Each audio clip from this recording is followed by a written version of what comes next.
Renungan 15 November, menjadi pendengar yang rendah hati, Lukas 14 ayat 11.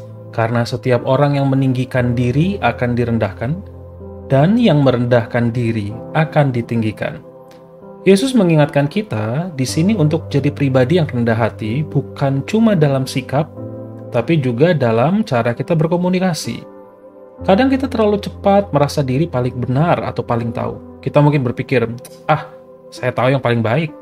Atau kita berpikir pendapat saya yang paling penting. Ini membuat kita jadi sulit benar-benar mendengarkan orang lain, terutama ketika mereka punya sudut pandang yang berbeda.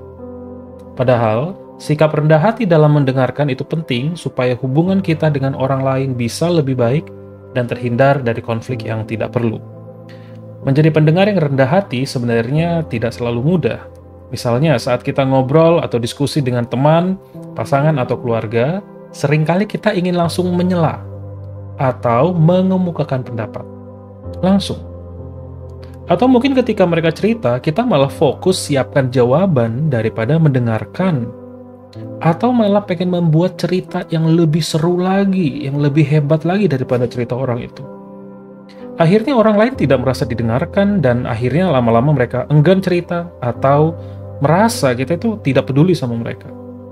Lalu gimana caranya? Agar kita bisa benar-benar rendah hati saat mendengar.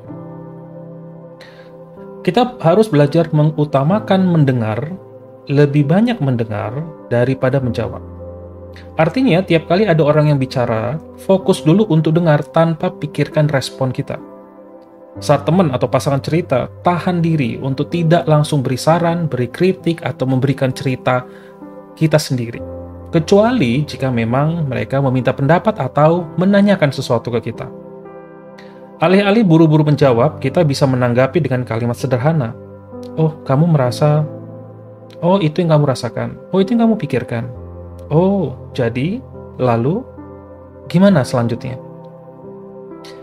Kalau kita latihan untuk benar-benar mendengar seperti ini, kita tidak cuma hanya memahami cerita mereka, tapi juga menunjukkan empati. Kita juga makin mengenal siapa orang yang berbicara di depan kita. Sikap rendah hati ini nggak hanya bikin orang lain merasa dihargai, tapi juga buat mereka lebih terbuka sama kita. Pelan-pelan, hubungan kita jadi lebih dalam, komunikasi pun lebih lancar. Mari kita minta Tuhan untuk membantu kita menjadi pendengar yang rendah hati, yang bukan cuma selalu menjawab, merespon, menanggapi, memberikan saran, tapi benar-benar mendengarkan, benar-benar memahami hati dan perasaan orang lain.